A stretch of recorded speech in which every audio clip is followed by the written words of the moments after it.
Hello, good morning to everybody. આપણે last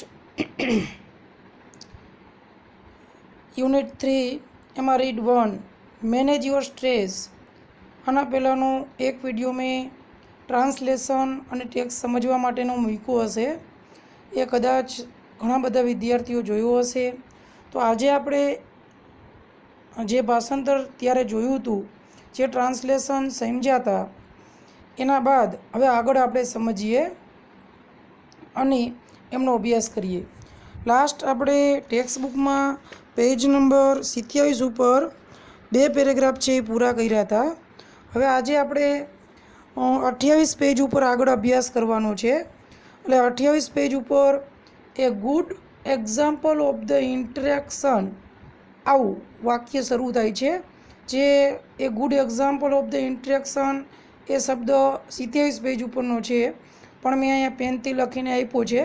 ત્યાંથી આપણું આગળ ભાષાંતર આજે સમજવાનું છે. દરેક વિદ્યાર્થીઓ પાઠ્યપુસ્તક પોતાનું સાથે રાખશે. હવે આપણે આગળ જોઈએ. A good example of the interaction between mind and emotions is exam nervous. A good example એટલે એક સારું ઉદાહરણ ઓફ લેનું ધ ઇન્ટરેક્શન, ઇન્ટરેક્શનનું ગુજરાતી થાય ક્રિયા પ્રતિક્રિયા. કોઈ આપણને કોઈ પ્રશ્ન પૂછે, આપણે એનો પ્રત્યુત્તર આપી, અથવા તો એમને સમજીએ, અથવા આપણે એને ગ્રહણ કરીએ, એ જે પ્રોસેસ હોય, એ પ્રક્રિયા હોય એને પ્રતિક્રિયા કહેવાય. ટૂંકમાં ક્રિયા પ્રતિક્રિયા. બિટવીન, બિટવીનનો અર્થ થાય વચ્ચે. બિટવીન એક પ્રકારનું પ્રિપોઝિશન છે. Of, in, under, near, with, by, for, from, આ બધા પ્રિપોઝિશન છે. ઇંગ્લિશમાં આવા 40-45 પ્રિપોઝિશનનો આપણે અભ્યાસ કરવાનો છે. એમાંનું બિટવીન, બિટવીનનો અર્થ થાય વચ્ચે અથવા માં. બિટવીન ક્યારે વપરાય? માત્ર બે જ વ્યક્તિઓ, બે જ વસ્તુ કે બે જ બાબતનો ઉલ્લેખ થયેલો હોય તો બિટવીન વપરાય. એવું એના જેવું પ્રિપોઝિશન છે અમોંગ. અમોંગનો અર્થ પણ વચ્ચે એવો થાય. પણ અમોંગ અને બિટવીન વચ્ચે તફાવત શું છે? તો અમોંગ બે કરતાં વધારે વ્યક્તિ, વધારે વસ્તુ, વધારે બાબત વચ્ચે વપરાય. આ જે ગ્રામેટિકલ પોઈન્ટ છે એ આપણે કરેક્શન જે પરીક્ષામાં પૂછાય છે એમાં પૂછી શકે. માત્ર આપણે ભાષાંતર કરી એટલે વાંચી જવું કે ભાષાંતર નહીં, પણ દરેક પોઈન્ટ હોય એને સમજવાનું હોય. એટલા માટે ખાસ આ વિડીયો લેક્ચરને તમે સમજજો અને શીખજો. બિટવીન એટલે વચ્ચે, માઇન્ડ એટલે મન, એન્ડ ઇમોશન્સ એટલે લાગણીઓ. ઇમોશન્સ લાગણીઓ બહુવચન છે. લાગણીઓનું બહુવચન થાય, માઇન્ડનું બહુવચન અહીંયા નથી કર્યું. ઇઝ એટલે છે, એક્ઝામ એટલે પરીક્ષા, નર્વેસ એટલે બેચેની. એટલે આખા સેન્ટેન્સ શું કહેવા માગે છે કે good example of the interaction between mind and emotions is exam nervous. મન અને લાગણીઓ વચ્ચેની ક્રિયા પ્રતિક્રિયાનું સારું ઉદાહરણ પરીક્ષાની નિરાશા છે. What is exam nervous? પરીક્ષાની નિરાશા શું છે? આ રીતે આપણે પ્રશ્ન પૂછી શકીએ. અથવા વિદ્યાર્થીઓ, વ્યક્તિ ક્યારે નર્વેસ બની જાય, અથવા જે એક સારું એવું ક્રિયા પ્રતિક્રિયાનું ઉદાહરણ શું છે? What is a good example of interaction? તો એક્ઝામ નર્વેસ. અથવા what is exam how can exam nervous enter into the student mind? આ રીતે ફેરવીને આપણે પ્રશ્ન પૂછી શકીએ. ફરીથી, મન અને લાગણીઓ વચ્ચેની ક્રિયા પ્રતિક્રિયાનું સારું ઉદાહરણ એ પરીક્ષાની બેચેની છે. Your mental capacity has હેલ્પ્ડ you retain what you have revised. Your mental capacity એટલે તમારી માનસિક કાર્યક્ષમતા. મેન્ટલ એટલે માનસિક, જે વિશેષણ છે. કેપેસિટી એટલે કાર્યક્ષમતા. હેઝ હેલ્પ્ડ એટલે તમને મદદ કરે છે. યુ એટલે તમને. રિટેન એટલે જાળવી રાખવા, સંગ્રહ કરવા, જે તમે વાંચેલું હોય એમને યાદ રાખવા. વોટ એટલે કે જે. યુ એટલે તમે. હેવ રિવાઇઝડ એટલે પુનરાવર્તન કર્યું છે. તમારી માનસિક કાર્યક્ષમતા તમે જે કાંઈ પુનરાવર્તિત કર્યું છે, રિવિઝન કર્યું છે, તેમને જાળવી રાખવા મદદ કરે છે. You know your stuff, but when you enter the exam room and start getting emotional by expecting difficult and imaging failure, all of a sudden the carefully stored information is no longer available. You know તમે જાણો છો, your stuff એટલે તમે સંગ્રહ કરેલ કાર્ય, તમે વાંચેલા કાર્યને, તમે જે કંઈ વાંચેલું છે, જે કંઈ પુનરાવર્તન કર્યું છે, તમે જે કંઈ સમજ્યા છો, જે કંઈ શીખ્યા છો, એ બધું તમે જાણો છો. બટ પણ વયન એટલે જ્યારે you enter the exam room, તમે પરીક્ષા ખંડમાં દાખલ થાઓ છો, પરીક્ષા વર્ગમાં રૂમમાં દાખલ થાઓ છો, એન્ડ અને સ્ટાર્ટ ગેટિંગ ઇમોશનલ, સ્ટાર્ટ એટલે શરૂ થાવ છો, ગેટિંગ ઇમોશનલ એટલે લાગણીશીલ બનવા લાગો છો અથવા તો ભાવાત્મક બનવા લાગો છો. બાય એટલે દ્વારા, એક્સપેક્ટિંગ ડિફિકલ્ટીઝ એટલે મુશ્કેલીઓની કલ્પના કરીને, એક્સપેક્ટ એટલે કલ્પના કરવું, ધારવું, મુશ્કેલીઓની મનમાં વિચારીને કે પેપર હાર્ડ હશે, મને આ નહીં આવડે, મેં આ વાંચ્યું નથી, શું કરશું, કેવી રીતે જવાબ લખશું, સર આપણાથી આગા પાછળ આપણાથી દૂર નહીં જાય, હું કેવી રીતે બાજુમાંથી જોઈ શકું. આવા ઘણા બધા જે નેગેટિવ વિચારો જો આપણે વિચારીશું, બરાબર, એટલે કે નકારાત્મક મુશ્કેલીઓને કલ્પના કરવા લાગશું, તો એના દ્વારા લાગણીશીલ બનવાનું શરૂ કરશું.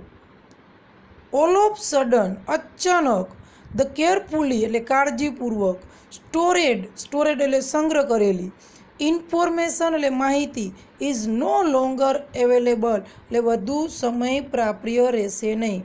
એટલે ફરીથી ગુજરાતી આપણે જોઈએ. You know your stuff, but when you enter the exam room and start getting emotional by expecting difficulties and imaging failure, all of a sudden the carefully stored information is no longer available. તમે તમારું સંગ્રહ કરેલું વાંચેલું કાર્ય જાણો છો, પણ જ્યારે તમે પરીક્ષાના રૂમમાં પ્રવેશ કરો છો અને મુશ્કેલીઓની કલ્પના કરીને લાગણીશીલ બનવા લાગો છો, ત્યારે તમે સંગ્રહ કરેલ બધી જ માહિતીઓ અચાનક ભૂલી જાઓ છો અથવા તમારા મનમાં પ્રાપ્ય રહેતી નથી. Your emotions have barred the way to your inner information store. Your emotions તમારી લાગણીઓ, હેવ એટલે છે, બેરેડ એટલે વિઘ્નરૂપ, મુશ્કેલરૂપ, બાધારૂપ, જેનો સામનાર્થી શબ્દ પૂછાય તો ઓબ્સ્ટેકલ આવે, OBSTACLE, ઓબ્સ્ટેકલ એટલે વિઘ્નરૂપ. ધ વે એટલે રસ્તો, ટુ યોર એટલે તમારી, ઇનર ઇન્ફોર્મેશન સ્ટોર એટલે તમારી આંતરિક સંગ્રહની માહિતી માટે. તમારી લાગણીઓ જ તમારા આંતરિક માહિતીના સંગ્રહ માટે વિઘ્નરૂપ અથવા બાધારૂપ છે. તમારી આંતરિક લાગણીઓના સંગ્રહ માટે શું બાધારૂપ છે? તો તમારી પોતાની લાગણીઓ અથવા તો તમારી લાગણીઓ છે એ તમને કેવી રીતે નુકસાન કરે. તો your emotions have barred the way to your inner information store.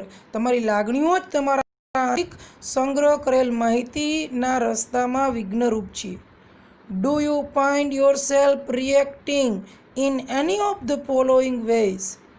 Do you find એટલે તમે જોવો છો, યોર સેલ્ફ એટલે તમારી જાતને, રિએક્ટિંગ એટલે પ્રતિક્રિયાઓમાં, ઇન એટલે માં, એની એટલે કોઈ પણ, ધ ફોલોઈંગ એટલે નીચેની, વેઝ એટલે રસ્તાઓમાં.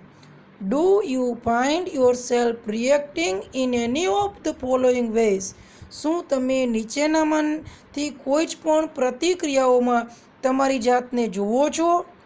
હવે આપણને અમુક નીચે કેટલીક પ્રતિક્રિયાઓ આપેલી છે, એ પ્રતિક્રિયાઓમાં જો આપણને આપણી જાતને જોવા મળે તો આપણે વિચારી શકીએ કે આપણા માઇન્ડમાં, આપણા મનમાં સ્ટ્રેસ અત્યારે હયાત છે, આપણે સ્ટ્રેસમાં છીએ અથવા તો નથી, એ કેવી રીતે જાણી શકીએ? તો નીચે કેટલીક પ્રશ્નોત્તરી આપેલી છે, પ્રતિક્રિયાઓ છે. એ પ્રતિક્રિયાઓ જો આપણે જોઈએ અને એમાં આપણે આપણી જાતને અનુભવીએ અથવા આપણને જોવા મળે તો આપણે સમજી શકીએ કે આપણા માઇન્ડમાં, આપણા મનમાં અથવા તો આપણે સ્ટ્રેસમાં સંકળાઈ ગયા છીએ. નેક્સ્ટ જોઈએ, you find it difficult to concentrate on things. તમને કોઈ વસ્તુઓ પર ધ્યાન કેન્દ્રિત કરવામાં મુશ્કેલી જોવા મળે છે.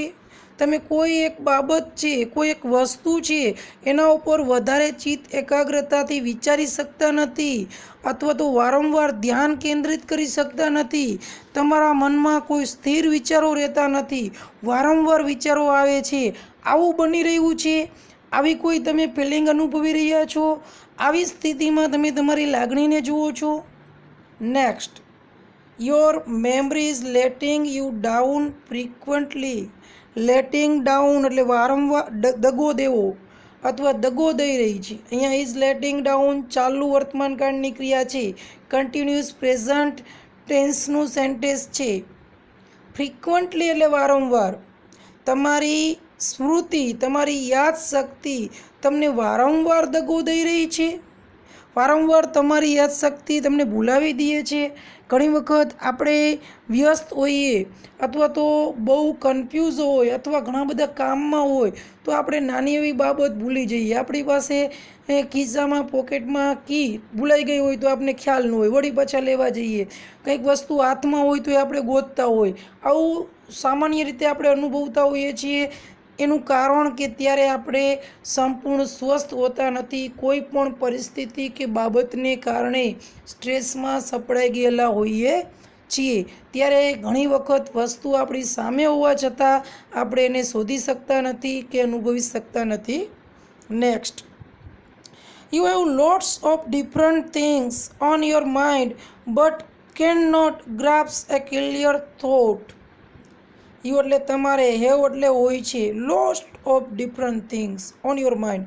તમારા મનમાં પુષ્કળ એવી વસ્તુઓ છે, ઘણી બધી વસ્તુઓ તમારા મનમાં ચાલી રહી છે. બટ પણ કાન્ટ ગ્રાસ્પ એટલે વિચારી શકતા નથી. એ ક્લિયર થોટ એટલે સ્પષ્ટ વિચાર. તમારા મનમાં ઘણા બધા વિચારો છે પણ તમે કોઈ ચોક્કસ વિચાર છે એ ધારી શકતા નથી. You are often undecided these days and this is untypical for you.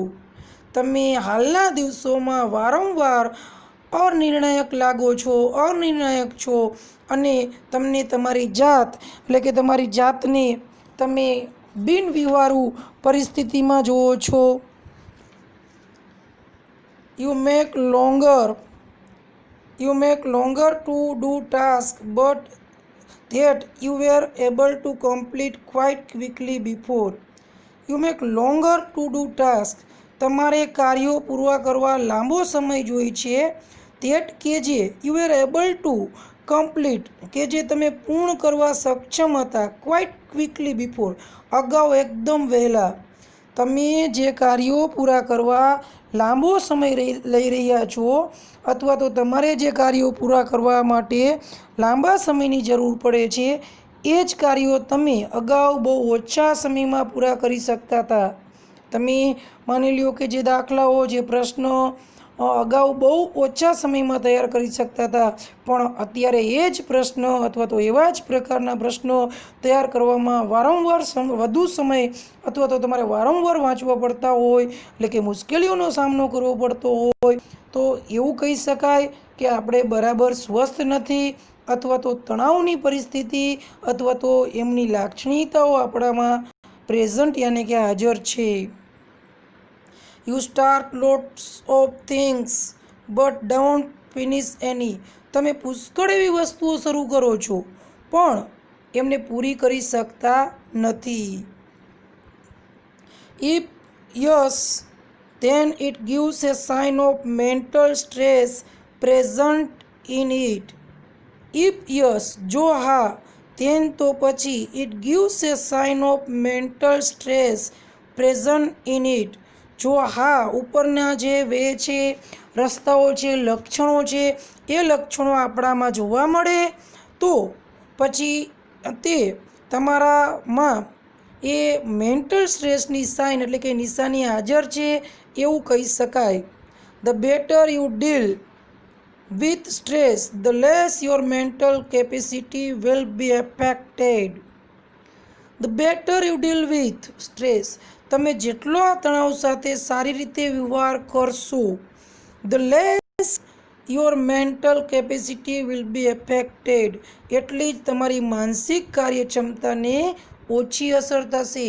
આ જે વાક્ય છે એને ડબલ કમ્પેરિઝનવાળું વાક્ય કહેવાય. ઇંગ્લિશમાં તમારે ગ્રામરમાં આવે છે ડબલ કમ્પેરિઝન, જેનો અર્થ થાય જેટલું વધારે તેટલું વધારે, જેટલું ઓછું તેટલું ઓછું. એક્ઝામ્પલ તરીકે, the earlier you get up the more you work. તમે જેટલા વહેલા ઉઠો તેટલું તમે વધારે કામ કરી શકો. Second exam, the faster you walk the earlier you will rich. તમે જેટલા ઝડપથી ચાલો તેટલા તમે વહેલા પહોંચી શકો. તો આ પ્રકારની વાક્ય રચનાને ડબલ કમ્પેરિઝનની વાક્ય રચના કહેવાય. આ વાક્ય રચનાની વિશેષતા સ્પેશિયાલિટી એ છે કે એમાં બંને વિશેષણની આગળ કમ્પલસરી ધી એટલે કે ધ આર્ટિકલ મૂકવામાં આવે છે અને ધ આર્ટિકલ પછી મૂકવામાં આવેલું વિશેષણ એડજેક્ટિવ કે એડવર્બ એનું કમ્પેરેટિવનું રૂપ આપેલું હોય છે, એટલે કે વાળું રૂપ કે મોરવાળું રૂપ હોય. આ વાક્ય રચના આપણે યાદ રાખશું. ગ્રામેટિકલ પોઈન્ટ જ્યારે આપણે વ્યવસ્થિત સમજાવવાનું આવશે ત્યારે હું તમને એ પોઈન્ટ સમજાવવા પ્રયત્ન કરીશ. Next, The following exercises will help you build better stress resilience and rebalances yourself if your mental capacity has already started to suffer due to stress. The following exercise એટલે નીચેની કસરતો will help you એટલે તમને મદદ કરશે. build એટલે બાંધવામાં, સર્જવામાં. નીચેની જે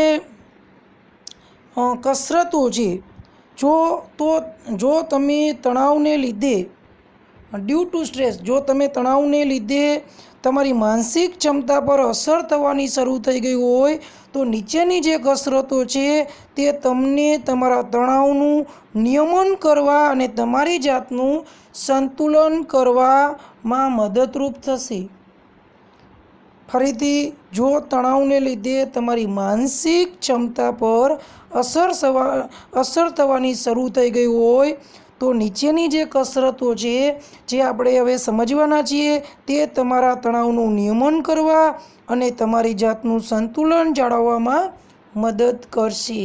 તો આપણે આજે આ વિડિયો લેક્ચરમાં યુનિટ નંબર 3 જેમાં read number 1 manage your stress એમાં 2 વિડિયો લેક્ચરનું સોફ્ટવેર દ્વારા સ્ક્રીનશોટ દ્વારા ટ્રાન્સલેશન સમજ્યા છીએ. તો એના આધારે હું નેક્સ્ટ એમાંથી કેવા પ્રકારના પ્રશ્ન બોર્ડમાં પૂછાઈ શકે, કેવી પ્રકારની બોર્ડમાં ગેપ્સ અથવા તો બ્લેન્ક પૂછાઈ શકે અને કેવા પ્રકારના સાચા ખોટા સેન્ટેન્સીસ પૂછાઈ શકે એ હું તમને નેક્સ્ટ પ્રેક્ટિસ માટે હોમવર્કમાં આપીશ.